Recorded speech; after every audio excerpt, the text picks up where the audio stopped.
नमस्कार दर्शक बंधु आज आम जाना बिना कारण तुलसी पत्र छिंडाइबा द्वारा परिवार कौन सब क्षति घटी थाए तेरे संपूर्ण विषय जाना पूर्व जदि आपण आम चैनल नुआ कर देखुं तेरे वीडियो को लाइक करूँ और सब्सक्राइब कर पाखा बेल आइकन को दबाई दिंतु।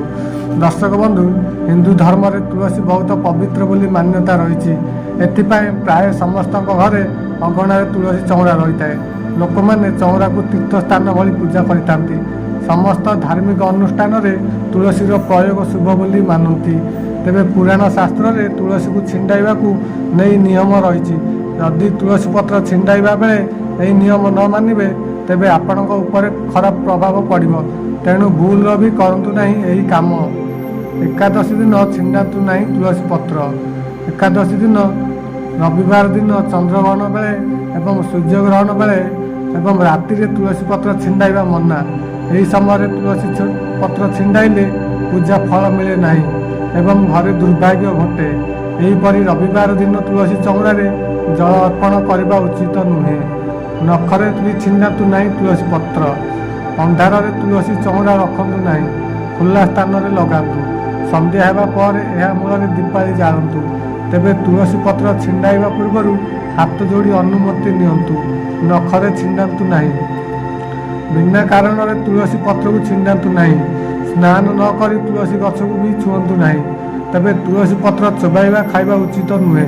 एथिरे थिबा एसिड अंश द्वारा दांत खराब मध्य होता है। तेणु पानी किंबा चारे पकाई तुलसी पत्र पीयंती। तुलसी पत्र सुखी झड़ी पड़गले यह फोपाड़ू नहीं किंबा पादरे भूल भी दलतु नहीं। यह धोई दे तुलसी गछ मूल रखी दिंतु। जदि तुलसी गछ सुखी जाती तेबे यह कौन पवित्र नदी किंबा कूआ जलाशय विसर्जन कर दिंतु। सुखिला तुलसी गछ घरे रखिले दुर्भाग्य माड़ी आसे। तुलसी गछ को घर दक्षिण पूर्व दिगरे लगातु नहीं। यह अग्निकर्ण होता है। एथिपाई देह दिगरे तुलसी गछ लगातु नहीं। तेबे तुलसी गछ को केबे तले लगाइबा उचित नुहे। यह चौरा लगातु। तुलसी गछ निकट में रखतु नहीं यही सब जिनिस। सर्वदा तुलसी चौरा पाख परिष्कार रखतु।